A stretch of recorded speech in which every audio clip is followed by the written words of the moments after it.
All right, it's 10 o'clock. I'm going to go ahead and get started. Good morning, everyone. My name is Jenna Allen. I'm a senior at UMSL. I'm graduating this summer with a bachelor's in business administration with a double emphasis in international business and management. This is my second year working on the International Business Appreciation Month Committee, and I'm so excited to be moderating this webinar over the careers and opportunities in international business. I would like to thank you all the attendees, for joining us from all over the world. This webinar will give you insight on how to jumpstart your careers and learn about the opportunities in today's world with an ongoing global pandemic. I would like to introduce you all to our three panelists: Nyla Brownridge, the International Finance, Government, and Defense Manager at Boeing; Lisa Fickey, the College of Business Internship Program Coordinator at UMSL; and Tyler Von Jensen, the Career Services Coordinator at UMSL. I highly encourage all the attendees to ask questions in the Q&A, as they will be answered later in this webinar. And now, without any further delay, I'm going to hand the floor over to Nyla. Thank you so much. Again, my name's Nyla Brownridge, and I am so honored to be able to share a little bit about Boeing today, a little bit about myself, and even about our internship program, of which we are going to be hiring here soon for this coming summer, and then just a little bit about some of our rotational programs that we offer to entry-level employees. So I will share my screen here.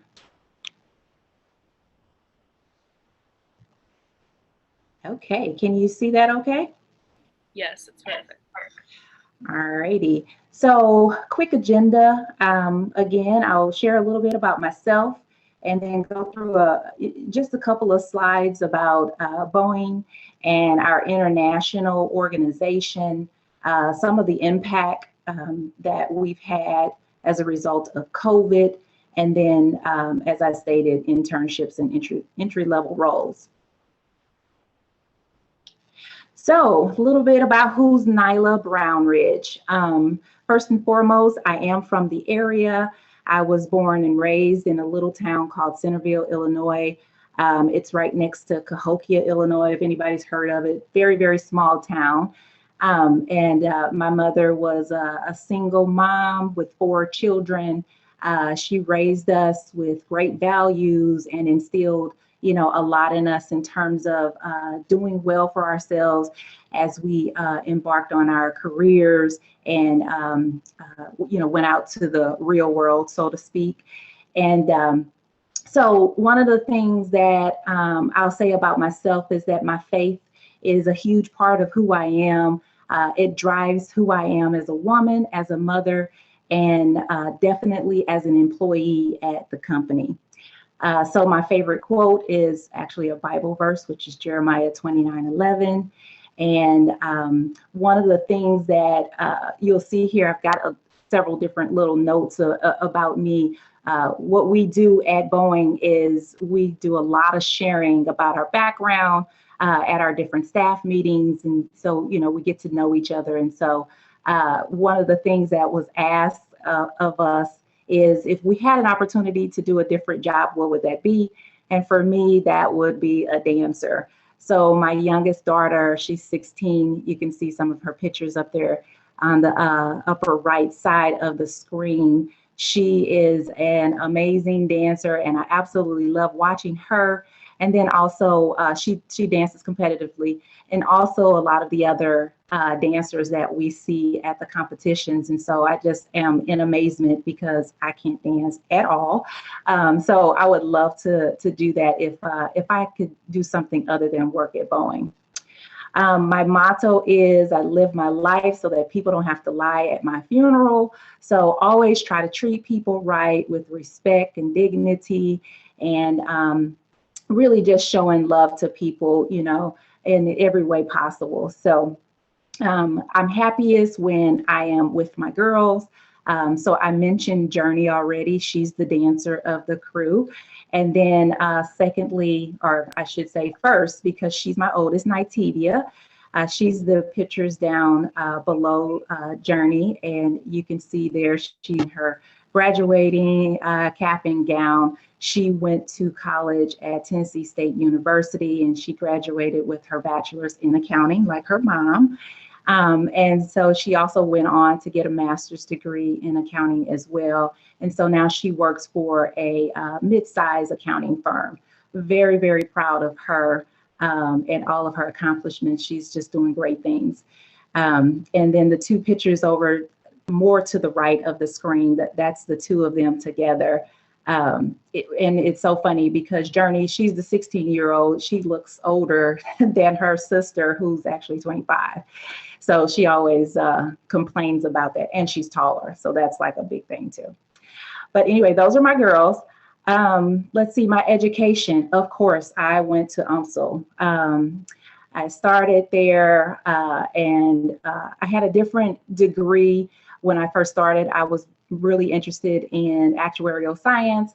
And then I did an internship one summer and I really didn't like that type of work. So I switched it to accounting and I ended up graduating in 2001 from UMSL. And I'll jump a little bit to career because I just want to mention one of the great things about UMSL that I loved is I took advantage of the career services while I was there. And that is how I got into the Boeing company. I had heard through the email notifications that they were going to be doing some interviews on campus. So I signed myself up and I was able to get an interview on campus. At the time, the folks that were doing the recruiting, they came on campus, which actually we still do that today outside of COVID. But they came on campus, did interviews, and I was able to get hired on right at the end of my completion of my accounting degree in that May. So I started at Boeing on April 30th, and I graduated from UMSL like it was middle part of May. So it's pretty awesome to make that connection. So I am forever tied to UMSL, which is one of the reasons why I love doing things like this. I always connect back to the school and I stay as engaged as possible with UMSL. So then I went on, started my career in accounting at Boeing and rotated in multiple areas of the accounting organization. And then while I was doing that, I also attended Webster University to get my master's degree. So I spent probably 17 of the, it'll be 20 years in April. I spent about 17 years in accounting organizations. We've got multiple organizations. And then I rotated and did a little small stint in finance. And then here recently, in the last 2 years, I moved to international finance, which I am absolutely loving. It's such a complex world, so much to learn. So many different things to understand about the various countries that we do business in and the compliance requirements and all of that. It's just been a joy to do. So although accounting is near and dear to my heart, it'll still be my first love, so to speak. International finance has done great wonders in providing challenges for me. And so I am going to hang out here for quite a while, I think, because there's so much to learn. So I'll just, real quick, high level, talk about Boeing. We are the world's largest aerospace company. We are over 100 years old, so we have been around a very long time. And with that, of course, it comes with its ups and downs, trials and tribulations, but we have really stood the test of those difficult times. And I'm sure many of you are aware of some of the difficulties that we're experiencing. And we'll talk about even the impact of COVID here shortly, along with some of the other business challenges that we have. We do have a global reach. We are all over the world. We've got customers in approximately 150 countries. We also employ, at this time, we're at about 141,000 employees in more than 65 countries. And our diverse set of suppliers and partners are really across the globe and a very important part of us doing business. I had read recently that I think within the United States alone, coupled with our suppliers and partners, it's equal to probably 1 million jobs at the company, or not at the company, sorry, in the country. So we are one of the largest exporter in the United States, and so pretty important to the country. We're broken out into 3 major businesses: our commercial airlines business, which most people are more familiar with, and but we also have a defense, space, and security side, of which we do government contracts with the U.S. But then we've also gotten approval over the years to sell some of the products with limited capabilities in many instances to other countries. And that, of course, would be just the countries that we are allies with. And then a few years ago, we broke out what we call our global services business, where that's really all about our training and our supply chain and such. So Boeing International, as the company continued to branch out and look at the business and where the opportunity was to expand, of course, we saw that there was a need to establish an organization that could really focus in on just that, the international strategy and operations. So in 2001, Boeing International was established. And they are really responsible for overseeing our international affairs, enhancing the local presence, and providing global functional support. So we've got employees, over 14,000, in fact, employees across the globe outside of the United States. We do touch every continent. We've established some centers in different places in the world. So we have joint research centers where we collaborate with others. We've got research and development centers out there. And then we also have relationships with more than 50 international universities. So we are really connected outside of the United States. We are a very charitable company. I really love that about Boeing. Not only the company itself that does a lot of charity, but the employees. We give millions every year locally in the St. Louis area to different charities and different causes. And that is directly from the employees, but then also the company matches our giving. And so again, to the need of the international organization, 70% of our revenue for the commercial airlines business comes from our international customers. And then they also make up 70% of our total backlog. So definitely a need for the organization. This screen is, or this slide is a very bad slide. I apologize. It doesn't show up very well on my side, so it may be hard to see on yours as well. But what I was trying to demonstrate here is how we are really striving to be a global industrial champion. And so we have locations in various areas across the world. You can see in this top one, well, you can barely see probably. And then our suppliers over here, tons and tons of suppliers across the world. And then our technology centers and our operators. I won't stay on that slide very long. Sorry about that. So how has COVID impacted Boeing?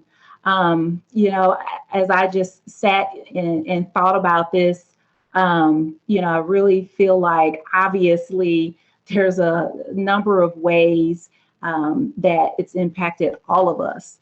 And just thinking about it from a personal perspective, there's so many things that are different and that we've had to deal with over the last year as it relates to COVID. And so when you couple that personal impact with your professional career and then the business itself, it can be quite overwhelming.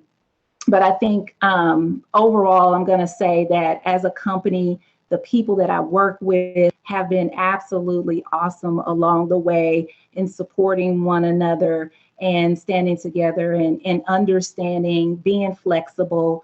It's been, just a testament to the Boeing company. So personally, I just wrote down a few things here. I'm sure there's tons of other items that you can probably think of, but obviously, we immediately started working virtually. I think we got an email on a Monday, and they told us to stop coming in the office on Tuesday, and that was back in March of last year. And so it was, like a quick turnaround type of thing. Lots of people have children that are at home doing remote learning. So it's the difficulties of still trying to do your job every day, along with supporting your children and making sure that they have what they need and that they can learn as well. Commute time, of course, for everyone has tremendously dropped. That was actually been a very good thing for me. I live in O'Fallon, Illinois, so it's about a 35-minute drive for me. So that's been nice, which equates to savings, money in my pocket because less spent on gas and, oil changes and things like that. So that's been kind of nice.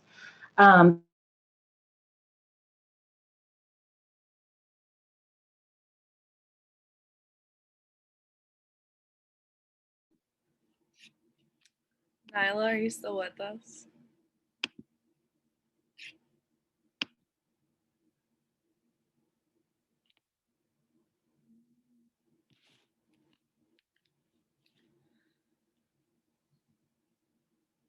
We'll give her a few minutes to see.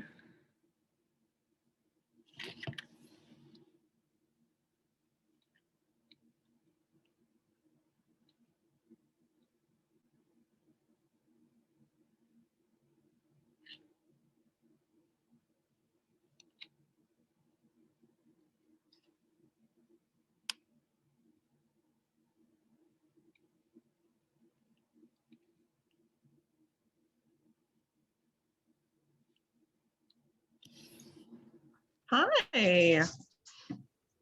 Hello.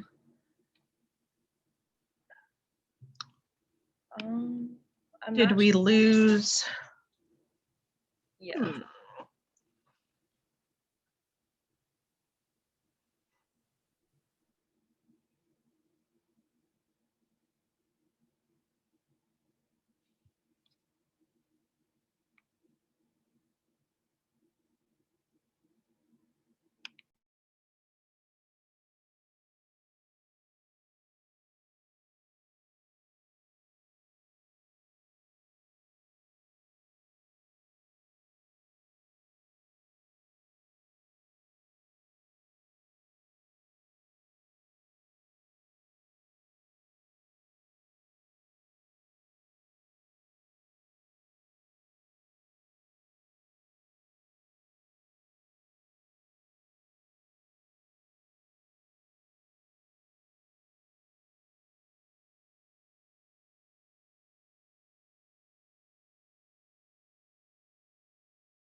All right, I'm gonna move forward, and Lisa, if you wouldn't mind taking the floor, I'd love to hear from you.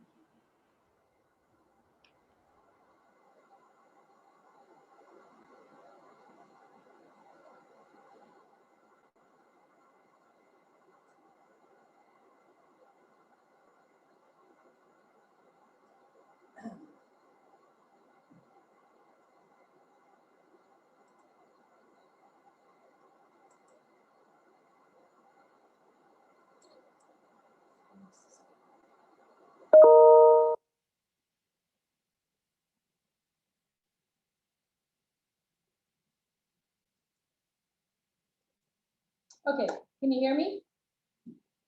Yes. Okay, great.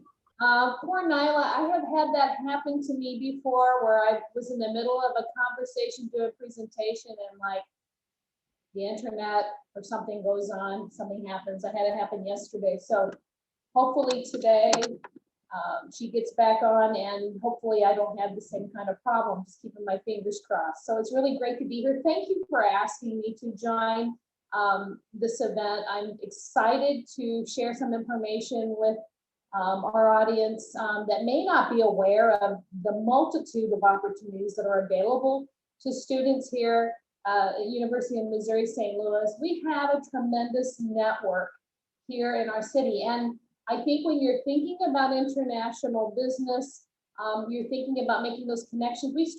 My suggestion is start a little bit on the smaller side, start with your region, because we have a tremendous amount of international business in our region. And so it's a really great starting point rather than thinking about moving directly outward. I think that thinking about what we have within our own region is a great place to start.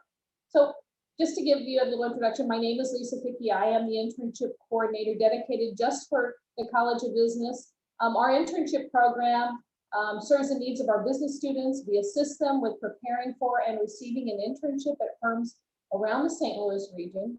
You can gain experience in your field of study and get a leg up on building your resume in preparation for transition to your professional career. Most employers expect students to complete at least one internship while in school. So we encourage everyone to take advantage of these opportunities as early as possible in your academic career. The other good news about internships and landing those opportunities are that internships can be eligible for credit.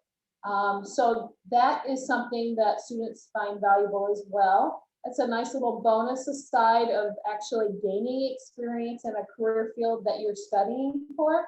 But I want to at least let you know that you are eligible for credit. The other thing about internships is that they can lead to extended opportunities, and many times they do lead to an extended internship or even possibly a full-time job offer upon graduation or just after. So I have some other news to share. I think our average pay for last spring, which keeping in mind it was during the peak of, or actually the start of the pandemic, was about $18.70 per hour for all emphasis areas. That was an average. That's tremendous. We've seen that growing over the last 5 years that I have been in this role. So we continue to see that growing. Now that obviously spring is a very busy time of year. Certainly we had concerns about that. So it actually turned out to be a very surprising and pleasant surprise to understand that our interns are getting paid pretty well per hour. Now, not every internship is a paid internship, and there's a lot of merit to that too, because there are a lot of nonprofits in our region that really can benefit from the assistance of student talent, and by the same token, students can tremendously benefit from building that. And those are ways that we can reach out to the community. Our students can be a part of that, and it certainly does look great on their resume. I'm sure Tyler would agree with that. So approximately right now, I have anywhere between 500 and 600 business partners in a variety of sizes, many of them small, medium, and large companies like Boeing as well that we work with. And so there is a variety. There's really something for everyone. And one of the things that I would like to just kind of stress is that internships, especially from the international standpoint, can really start here. You don't have to go somewhere else to get that internship. I think we look for those things within our region that will help us to get to that point where it would be more of an international reach. Because you have that right here in your own backyard. It's kind of like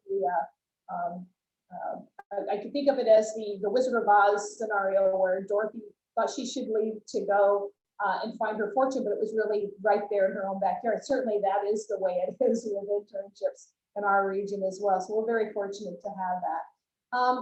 Some of our partners that you might be familiar with are Boeing, just as Nyla has talked about, tremendous partnerships with them.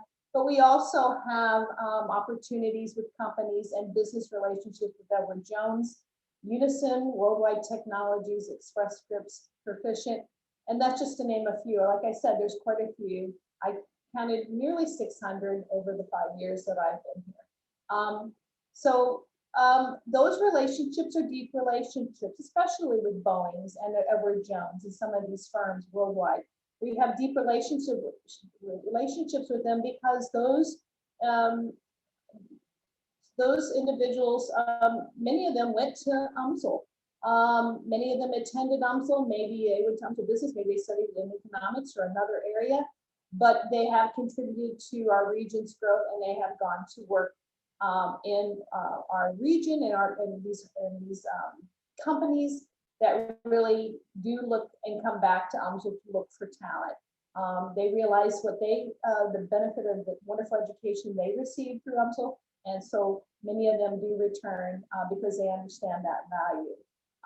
So we encourage students to reach out to, in these types of opportunities, to reach out to our business partners. And a great way for students to really take the initiative to do that is to use, and especially at this time, working in a remote environment, everyone doing a lot of things in a remote atmosphere, is to use LinkedIn. It is a tremendous tool with a lot of focus on it right now because many people are wanting to stay connected professionally. LinkedIn is a tremendous place to do that. And students can actually build their profiles. You should definitely, and I think Tyler will allude to that shortly, have that resume ready to go, and then have that LinkedIn profile to support that resume. Tremendous. Those are really the two tools you really need to just get out of the starting gate. And then the rest is really just connecting, networking, and LinkedIn is a way that I recommend that students do that. They're building the profile, but also reaching out to looking for a job opportunity using the job search briefcase, and doing a search and creating search alerts there is one way to do that. But I think the key here is to look at that, and then when you pull up these opportunities, say you're looking under international marketing, that you look and see, or you're probably going to get something more on the range of marketing. I would look at the organizations listed and look at the affiliations with UMSL or connections to somebody that you know already. This is really key. This is a great way to connect and broaden your network. Is there any way that I can actually share a page? Do you see the share screen on your screen? I do. So let me, thank you.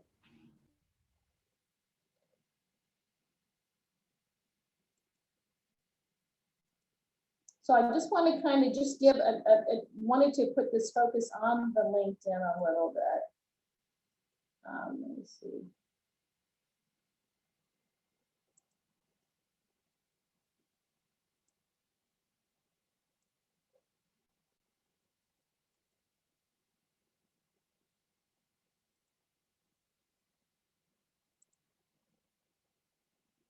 Okay, so I found it buried under several things I had open. Sorry for that.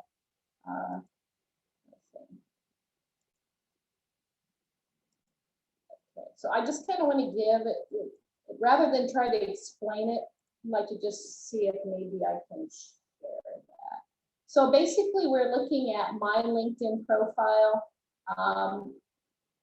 And I've got a few things going on here, but I do wanted to point out that this section under jobs, if I see the little briefcase where I don't have any icons, obviously I need to get back to a few of these things, but the jobs icon, where you can actually click on that. Hopefully it's going to work and I'm not going to freeze up. Okay, so let's say we want to do international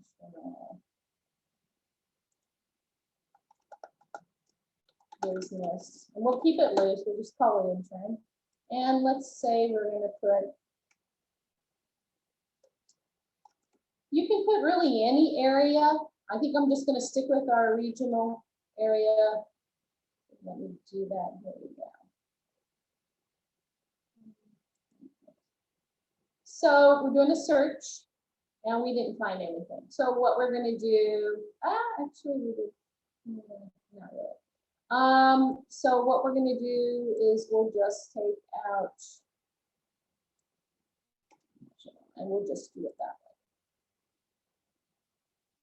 So we're going to come up with some items here, and this could be for any, you could certainly use this job alert, switch that to the on position and create a job alert for your search term business intern, which is very vague. And you can have this, it's kind of like having them send you things as they arise.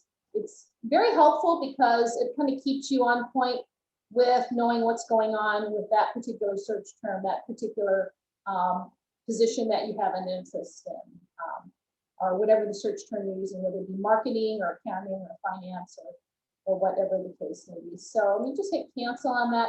Okay.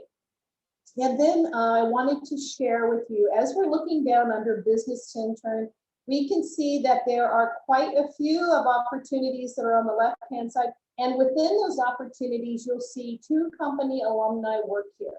Now they could be people that are connected with me, or they could be just letting me know. You can see here that there are 9 connections, because we're actually displaying this, and 2 company alum. And this is where I want to actually stress for students that if they see an opportunity that they're extremely interested in, to actually do some homework on the company if they're interested in this perfection opportunity with Emerson, but also to reach out and connect with those principal individuals. So you can actually click on this alumni, because that is a really great way to build your network. And obviously I'm connected with one of these individuals, so I can't really connect with them, but typically it would have a connect here. I would recommend that students not just hit connect, but send a brief professional message. You hit 300 characters to do that in, and send them something saying, hey, it's great to connect here. I'm an international business student at University at UMSL Business. I'd love to connect, and you'd be surprised. People are very receptive to students, especially recruiters. But also, it's a great way to be strategic about connecting with their individuals that not only UMSL, but are in the area of work that you're interested in pursuing. Can be very, very helpful. And we see it over and over again. So you can actually scroll down and let's say, I'm trying to find one that I don't have a connection with actually. But you can see there are quite a few. You're going to see quite a few of these that will also be listed in Triton Careers. So you certainly should have connections there as well. Be utilizing that as a tool. So you're going to see that there's 7 company alum. I can just look at this and perhaps see that I have connected with a few and some I'm not. So there are a few here at the top that say connect. And what I wanted to say is that it would be very good etiquette. I would stress that not just to hit send, because that's a very randomized way of doing things. And employers are definitely going to get that. If you add a note, you have 300 characters, say something to them that will allow you to stand out from other people rather than like, I don't know who this guy is, he's sending me a request, I'm just going to decline it. Give them a reason to say yes. And this is a great way to demonstrate professional etiquette, business, and also to connect with somebody that may have an impact on building your network down the road. So this is something I really would like. I'm not actually going to connect with this individual, but I wanted to stress it to the audience that this can be a very, very useful tool. And that doesn't apply just for our region, not just for UMSL, but for really anywhere. If you're willing to say something, address it, and you certainly should be looking at ways to build your network, because really networking is really very, very valuable, especially when we're in this environment that we're in currently with the pandemic. Very, very helpful, and a really great activity to really just start building that broader network for yourself as you move towards your professional career. I really urge students to utilize this tool at this time, really, it's probably very key at all times, but certainly right now it is very helpful because there's a lot of attention on it. Now, just briefly, I wanted to just jump back. Stop share. Wanted to share that with you all. Just get back to my presentation.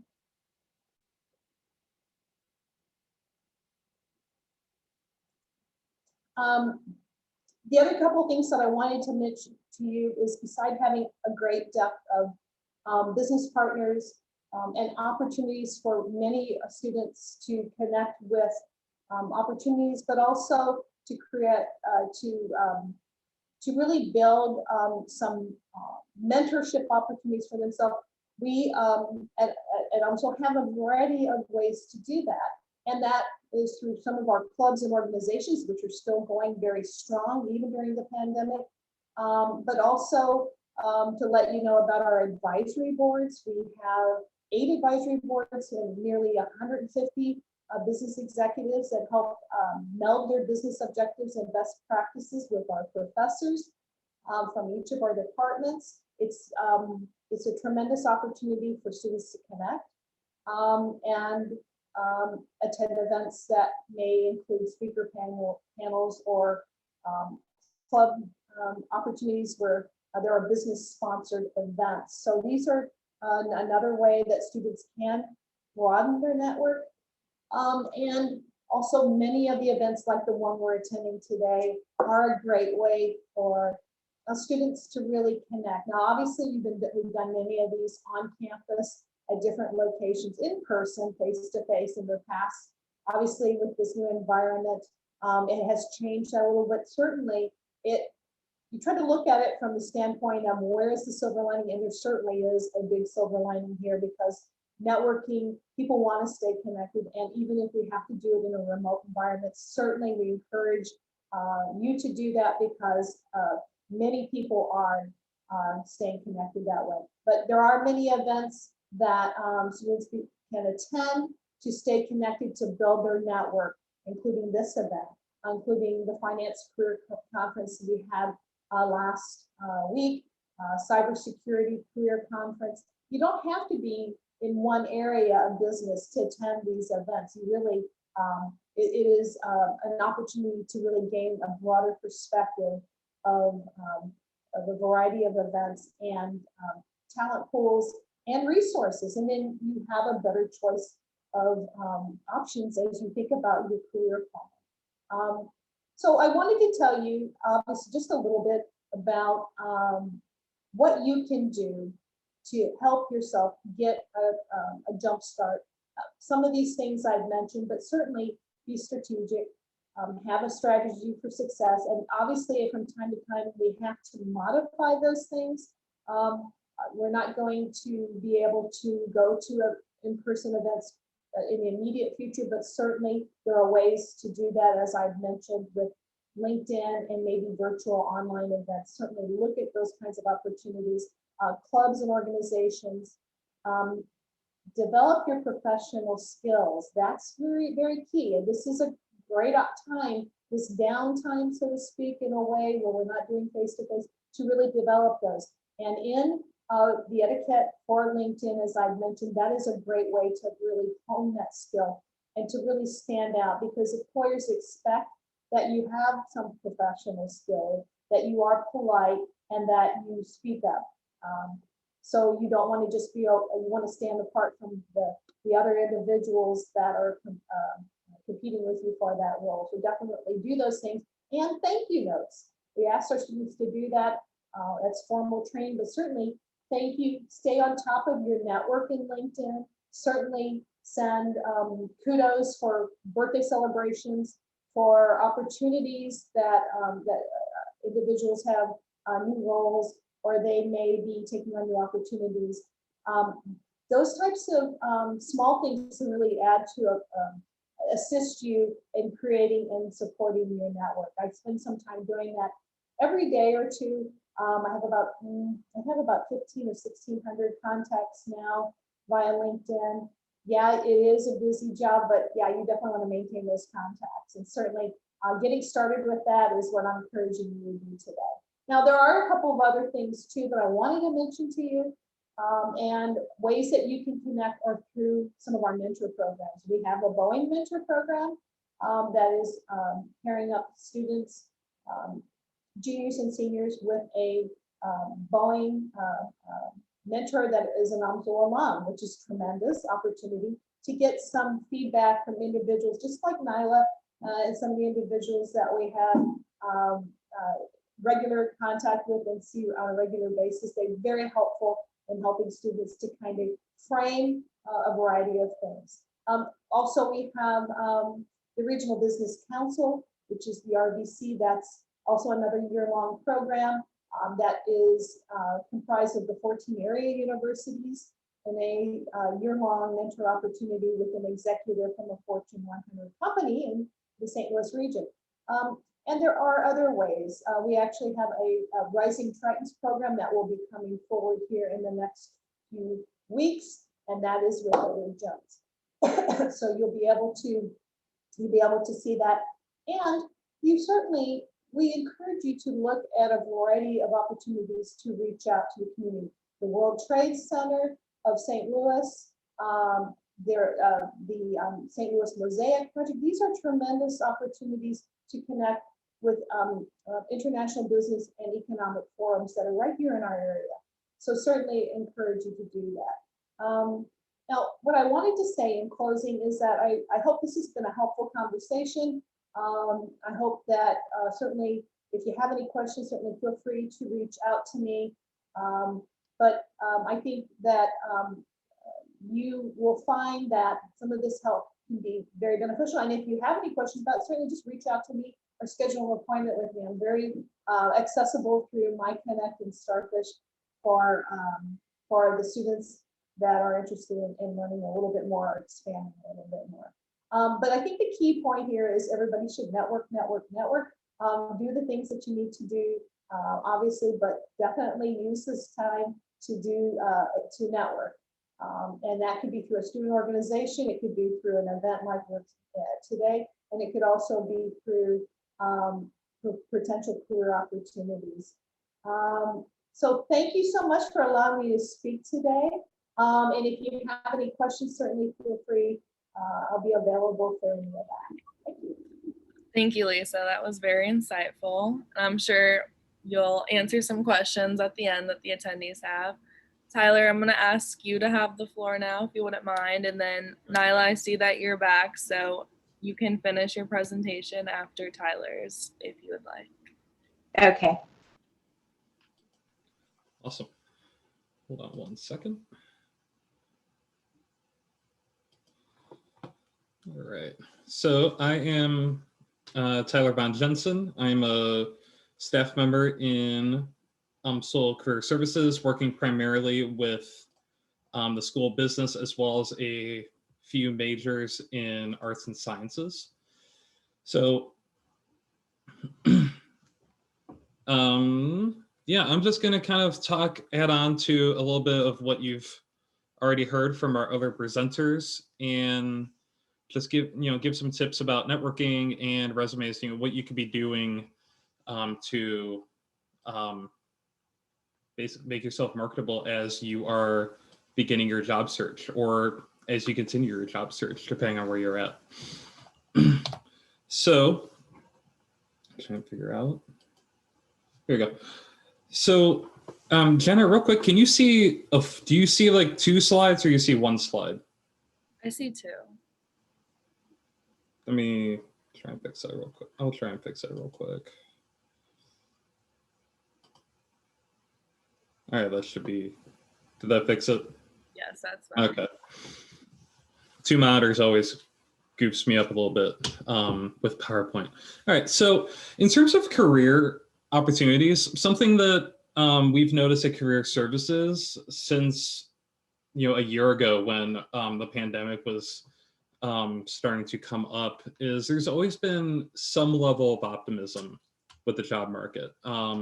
Last year in the spring and summer, there was a lot of anticipation for a V-shaped recession, I think is how they were calling it, rather than a U-shaped, kind of a a quick rebound. And now, as we're kind of getting towards the point where we have vaccines, and we're in the early stages of vaccinations, and hopefully, numbers are going down, and hopefully they're not going to spike again. NACE, which is the National Association for Colleges and Employers, predicts that they're, according to employers that they have surveyed, more than 2/3 plan to either maintain or increase hiring in 2021. So 54% of those employers say that they will be recruiting virtually through the spring, but some say that they are planning to return to in-person recruiting this semester. So, that tells me that you may start seeing, obviously a lot of workplaces are working virtually, UMSL included, but you could start seeing more employers start to come back to working in person, if that best serves their workforce. In terms of what things can give you an advantage in the job market, NACE says that the top 2 out of 7 things that can give you an advantage are both internship related. So number 1 is an internship within the organization that you want to work for. And number 2 is an internship within that industry, with number 3 being your major that you're studying. But keep in mind, even if you don't have that internship yet, there's other aspects here. If you have a GPA above a 3.0, that's a big advantage. Extracurriculars are a big factor, especially for, through college. You can get experience in different ways, whether that is a part-time job, which can help with your work experience, or going to different clubs that help you network and develop skills, especially leadership positions. You can get leadership positions in a number of ways, whether it's a club or whether you're moving up in a job that you have. So one of the resources we have on our website that we have a link to is the U.S. Bureau of Labor Statistics. I took another look at that in anticipation for this presentation, and these numbers are slightly dated. They're from this past fall, but business and financial occupations are expected to grow 5% from 2019 to 2029. So, these numbers came out as we were getting past some of the bigger COVID restrictions that were out there. This was kind of in the midst of kind of like one of the peaks of the pandemic. But you can see I just pulled some positions that are on the U.S. Bureau of Labor Statistics, and the average growth that all jobs combined is expected to see is 4%. So these are some examples of some jobs that are expected to grow pretty high. So management analysts and market research analysts are expected to grow double digits, but some other jobs, plenty of other jobs are expected to still have some positive growth over the next 10 years. So keep in mind that the business and financial fields are fields that are definitely expected to continue to grow and have those opportunities. It's definitely not a field that is shrinking, and even despite the pandemic, it's expected to continue to grow. So if you're worried about job availability, there's a good amount of optimism out there. So how can you stand out? Especially in a world where we're still sheltering in place. There's less opportunities to meet in person. So how can you stand out through all of that? So like Lisa said, networking remains a very important job for the search process. And it can feel more challenging to network successfully when you don't have this opportunity to meet people in person. If you're not on LinkedIn yet, it's a great time to get on there. It's a great resource. Lisa showed a lot of the ways that you can use it. It's a great way to job search and develop your brand and kind of highlight and show off what, what your experience is and what you're looking for. And keep in mind that 96% of employers from that NACE survey use LinkedIn, and 86% of those employers use social media, including LinkedIn, to provide information to to recruits about potential jobs and what's going on with their company, with their given company. So take advantage of LinkedIn, set up an account, and if you haven't started LinkedIn, it's pretty intuitive. They when you first start, they'll give you you'll see a progress bar, and they'll have some steps that you should take to get your get your account started. What information about yourself you should include, work history, education, and they'll start with they'll give you a benchmark to hit in terms of the number of connections you have. As you build more connections, you'll start to have a profile that can pop up if employers are searching for candidates on LinkedIn. So anyone can be a connection. So don't be afraid to reach out and build that connection number with people classmates, professors, current employers, your parents if they're on there, and then from there you can start to build out. After this presentation, you can reach out to anyone that you see in this presentation, or at clubs or organizations. Just building those connections can go a long way. And then other than that, take advantage of any opportunities to get your name out to employers, or just be present in general. Like even this presentation is a big step towards that. Presentations like this, or seeing what different organizations on campus are doing. There are still meetings, there are still events happening. They're just virtual. So making sure that you're keeping up to date on what's going on can go a long way towards getting your name out there. Other ways that you can stand out with your resume, make sure you're targeting it towards a specific job. So you might not have a large amount of experience, but you can still target your resume towards specific positions. That could be as simple as in a summary or objective statement, naming the job and company that you're applying to is a small but significant step you can take. Taking 2 seconds to really read through the job application and the requirements, and looking at their terminology and seeing what terminology they use on the company website can go a long way too, because you can, using the same wording and highlighting the specific skills that they have on that job application that you have can also go a long way towards them really noticing your resume. And I suggest keeping it simple too. There are a lot of templates out there for resumes, but keeping it simple with just text, not a lot of graphics and stuff, it goes, can go a long way to making your resume more accessible to read.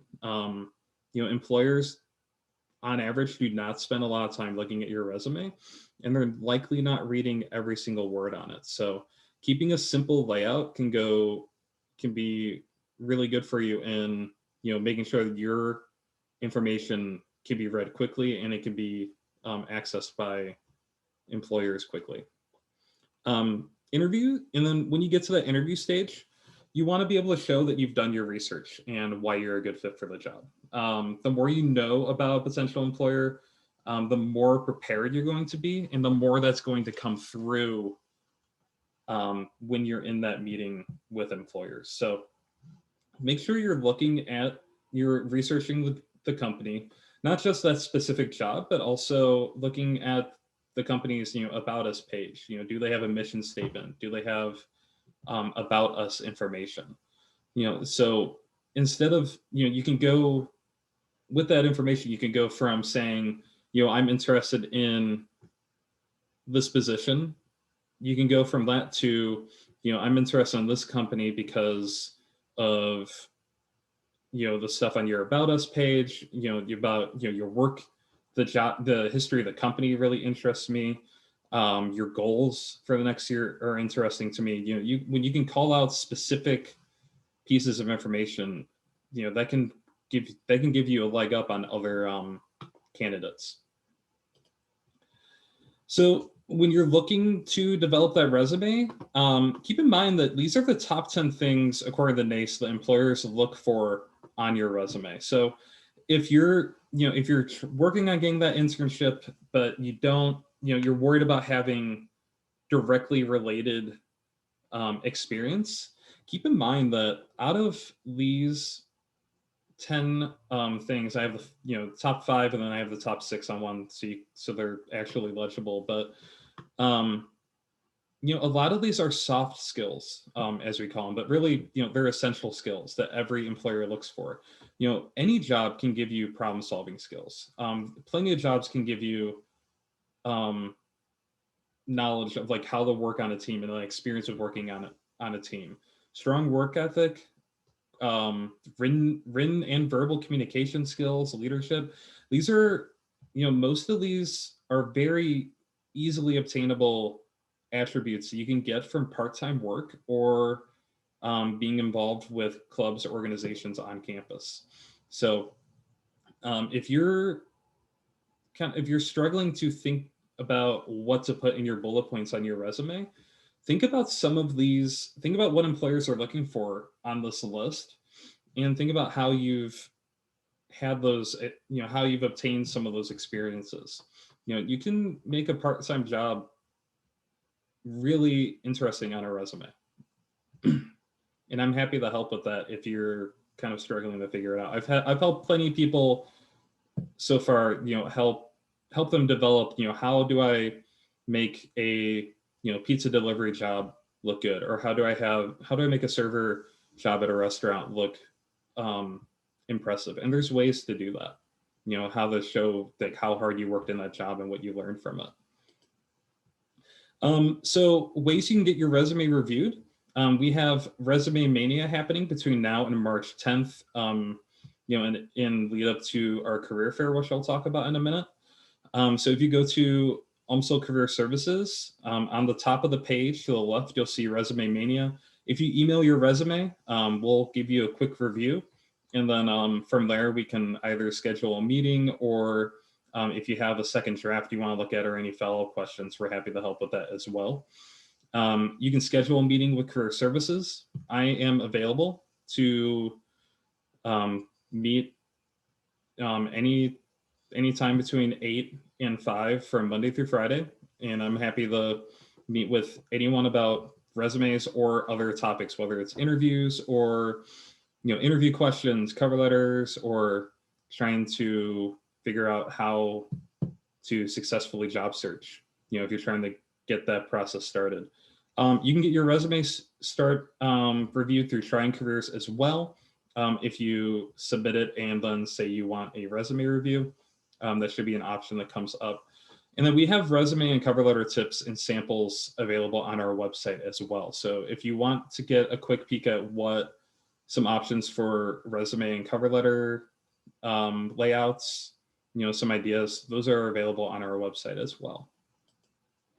And like I said, we have a career fair coming up on March 12th from 9 to 3.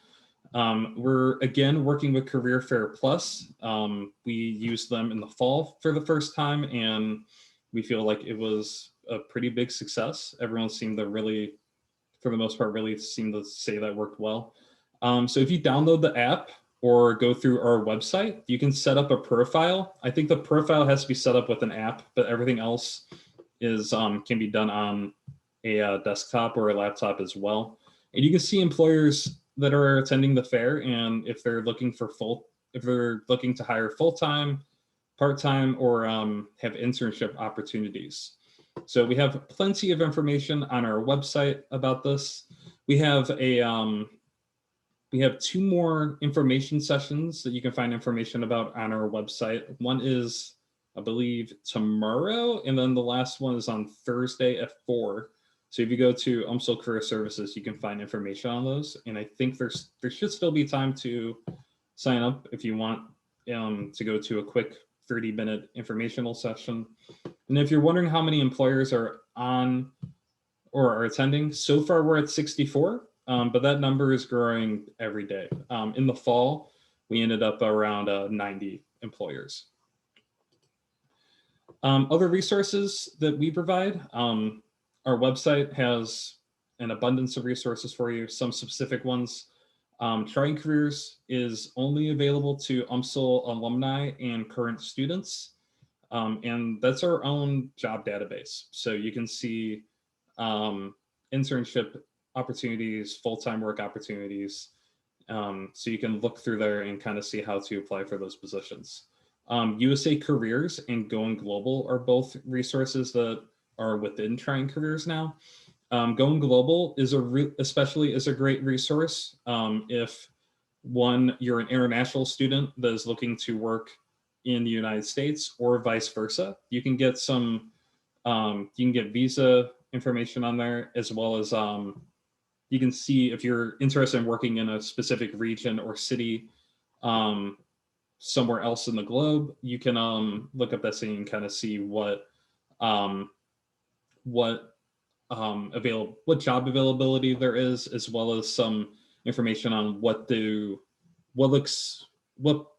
practices for applicants are going to give you a leg up in that region compared to other areas. And then, like I said, we have sample resumes and cover letters on our website as well that can be really helpful.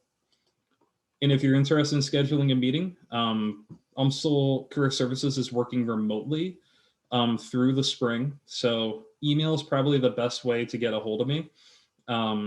So my name, Tyler Von Jensen at umsl.edu should get you to my email, and I'm happy to answer any questions now or later and schedule a meeting with you if you want it.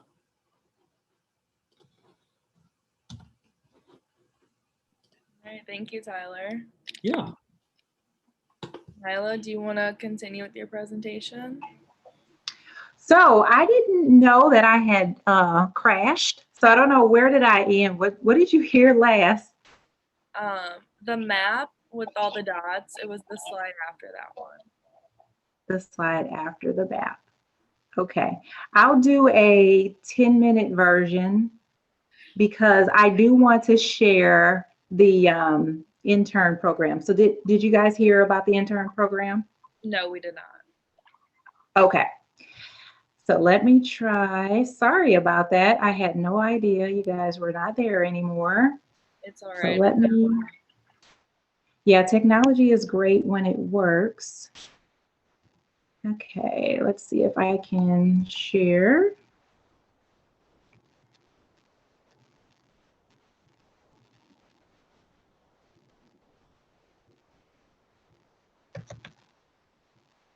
One second, sorry, it's not giving me the option here. Trying to do the slideshow again.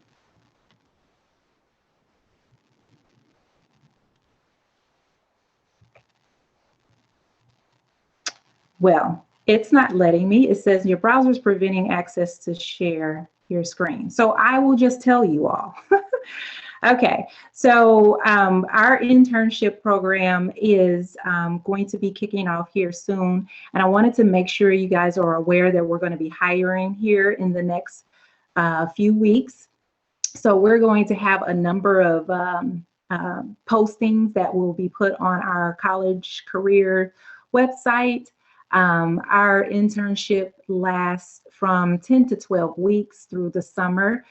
We allow the students to select the time that they'd like to start. So as early as May, if the student prefers that, and then as late of a start as the beginning of June. We do require a minimum of 10 weeks during the internship. And so usually students go through sometime in August. And then I also wanted to make you guys aware that there are many instances in the past where some of our summer interns were allowed the opportunity to switch to part-time interns. at Boeing, depending on the manager that they work for and if they had work scope that they can continue working on.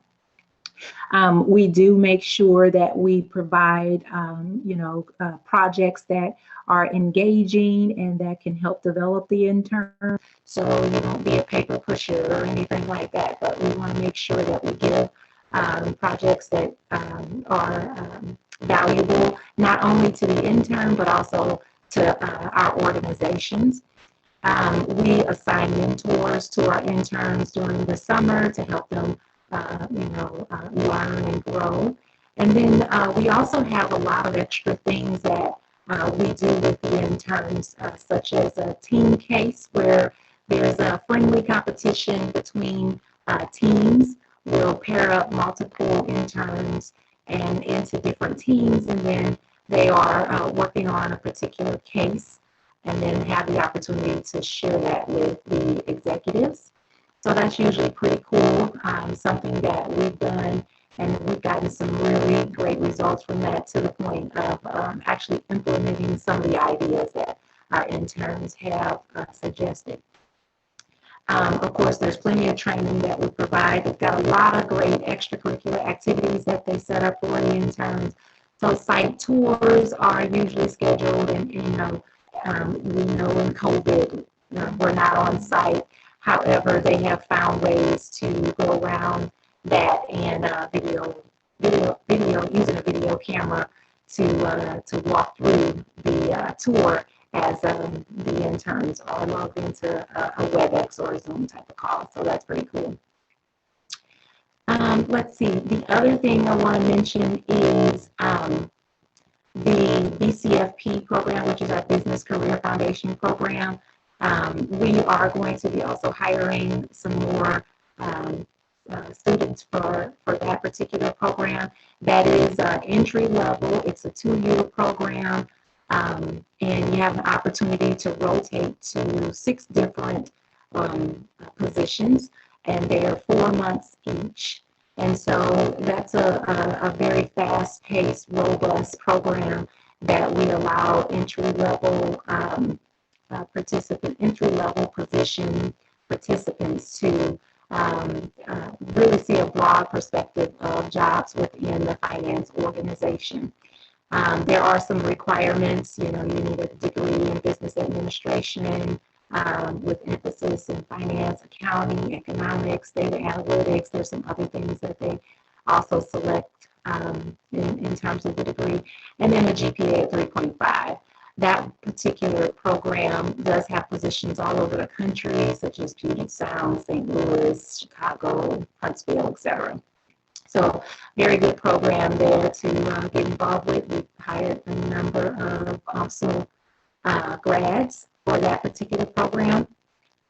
And then, as I stated, those applications, we'll be taking those applications through the next several weeks. And they will cover 4 different internship programs. So we'll have 4 different postings, one that's for finance, one that's for supply chain, one for human resources, and one for engineering. So I don't have the posting numbers yet. I should have them in the next couple of days. I will be sharing those with Lisa and Teresa to make sure that we get that posted out there, because UMSL is one of our focus schools, and we like to hire lots of interns from UMSL. So look out for that. And the only other thing that I'll mention is, make sure, I really like Tyler's presentation. I think that's spot on. One thing I'll add as it relates to your resume, make sure you put your GPA on there. I have seen many students' resumes, and they have not included GPA on there. That is one thing that we are looking for and want to know. So please include that on there, and really highlight your experiences, even if it's the pizza job at Domino's. Those are great experiences, and you can demonstrate, your customer service skills and communication skills and things like that, as he's indicated. We're looking for those things. So make sure you cover all those highlights. Also, lastly, make sure that your resume is error-free. Take advantage of Tyler, utilize his services because, we do not like to see resumes that have errors on it. And so keep in mind that your resume is a way of branding you. And so you want to make sure you're demonstrating that you are one of the top people that should be hired on for any job at any company. So make sure it's error-free. That was all that I had to share. Again, I apologize that my computer died on me. So I'll hand it back over to you, Jenna. Thank you so much. Thank you, Nyla. Thank you, Lisa and Tyler, for speaking. I'm going to move on to the Q&A portion of the webinar. So with internships, everyone can answer this question. It's more general. Would you all recommend searching it in LinkedIn and applying through there, or going through the company's website and applying through the company with the company? Well, can you hear me? Okay, so I suggest that students go follow the directions in the profile. Employers really are key on seeing that students are able to follow directions correctly, and that would be important for them to do that. So if they're referring them, please apply at the link, follow all those directions. That's really the key item there. And if you're finding it in a secondary resource that's been posted somewhere, follow the directions listed there. So certainly that would be the key thing to do. But as I had said earlier, once you have done that, you certainly can connect, whether you've connected with them on LinkedIn already, or like, hey, I just applied for this really great job at Boeing or internship. Reach out and look at who you can connect with in that space that you're applying to as well.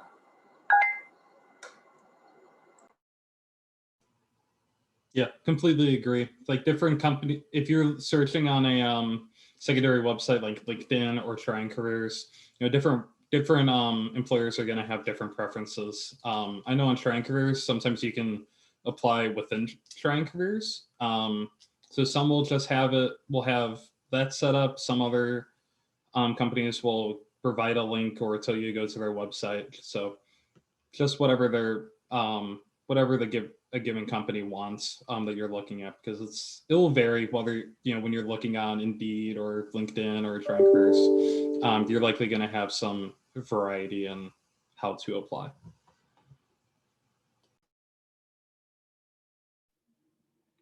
All right, I have a question for Nyla. While you've been at Boeing, what opportunities have you and those you've worked with have had with travel? What opportunities with travel?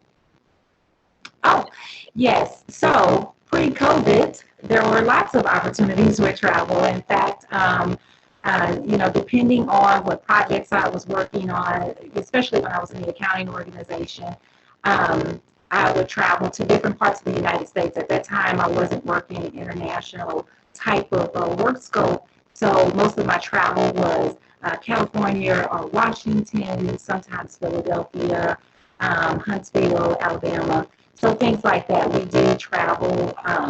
The preference was to be in person to work with those business partners in those locations. Now, international finance, now, as I understand it, I indicated earlier, I've been here 2 years. And so prior to that, my understanding is that they did international travel as well. So if we had maybe we were setting up a new site in a particular country, they did have the opportunity to travel to those countries and engage with those particular employees locally. So travel is available, before all of the COVID craziness. Yeah. All right, thank you. Sabrina Craven has another question for you, Nyla. She says, sorry. She says, obviously, the airline sector has been hit hard by COVID. How has Boeing seen itself moving forward after pandemic in recuperating those losses? And are there particular growth opportunities they're looking into? Okay. Yeah, so we do have people that are focused in on really what does our future look like over the next 3 to 5 years. They are in multiple conversations with the airlines and customers across the globe to kind of assess how they see their growth, because of course it's all dependent on the airline growth. Well, not all, but that's a good portion of it, right? So they are engaged in those conversations. They really do believe that the growth will come back, in the next couple of years. We're all going to be anxious to get out and, away from home and vacation again. So yes, there is opportunity. I also think that it's been demonstrated. Although our stock price has gone down, I think the investors are clear that, at some point we're going to get back up there. And so although our stock price has gone down, it has not significantly. We're still kind of standing strong around $200 a share. And so that's been pretty good. I think a good indicator. And then I don't know if the growth opportunity was in relation to positions or if it was in relation to the company itself. I'm assuming maybe positions. Just like anything else, we're kind of status quo right now. We do have promotions happening within the company to continue to develop our employees. And so that's still happening. But at the same time, we are, very strategic about what makes sense when it comes to that growth. I was here when 9/11 happened. And so I know that, things will pick back up at some point and those things will take off again. So I believe that, in the future, we'll see more growth too, professionally. Thank you. Now, with cover letters, would you all recommend having a cover letter for every job that you apply? And if so, how personal to make that cover letter? Would you recommend making that cover letter? Sorry.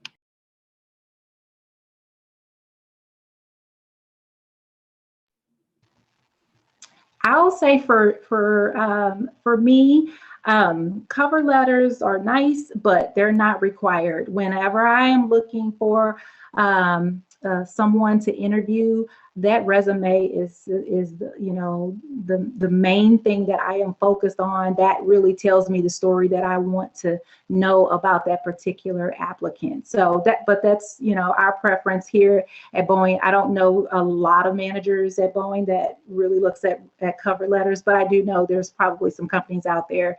So I'll let others chime in if they have anything else to add, but resume for me. It probably doesn't hurt to send one in if they don't specify. Keep in mind that some companies will look at it, some companies might not if they don't require it. If the application says, mentions a cover letter, I would send one in. In terms of how personalized, each cover letter should be a little different. It's really an opportunity to introduce yourself and show why you're the right person for that company. So it's really hard to make a stock cover letter fit a number of companies. Even if you're applying to very similar positions within different organizations. So I find that taking 5 to 10 minutes and going to that company's website and doing a little bit of research about them and kind of finding what stands out to you, what interests you about that company or what is making you excited about about the potential of work at that company can go a long way, because that's stuff that you can highlight in a cover letter, because it's the goal of that document is to show why you're interested in that position and why you're the right person for that role. So just doing a little bit of research and tweaking your cover letter at least a little bit from application to application can go a long way to help you stand out a little bit.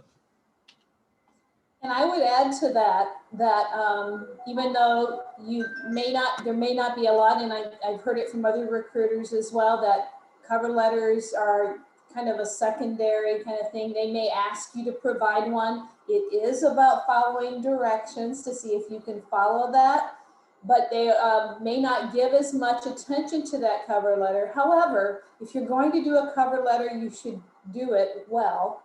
And as just to support what Tyler said, do it well. But it can mean that maybe if they did look at it, and I've been in this role before, looking through resumes and then checking them out on LinkedIn, the cover letter could be a tiebreaker with other candidates, certainly that would demonstrate your level of engagement for that opportunity if it came down to multiple individuals. And I have been in that role before to where I've had to make a decision. And it could be a deal breaker in some cases, not always. It may not be the primary resource, but certainly if you have multiple talent and you're trying to decide on one or two, that certainly can be the aspect that might be. I always went to the cover letter as the last portion and when I had to determine who I would keep and who I wouldn't, because you want to see levels of consistency across the resume, the LinkedIn. You want to see those things all the way across, and that level of engagement. That cover letter will say how engaged you are with this opportunity and how your specific skill set might be a fit for it. So certainly, if you're going to do something, do it well, and follow the advice of the other panelists as well. My 2 cents on that. All right, thank you all. That was great. For you, Nyla, where can the attendees go to find information about the internships? Is that on Boeing's website? Yes, so it's boeing.com/college careers. And I believe there's a capability to search, and if you type in intern program, then it should pull up the different options. And like I said, it should be out there in the next day or two, but I will be providing that information, so look out for it. All right, thank you. I don't think there's any more questions from the attendees, but I would like to thank all the attendees for joining us today from all over the world. And I would also like to give a huge thank you to our panelists who joined us today.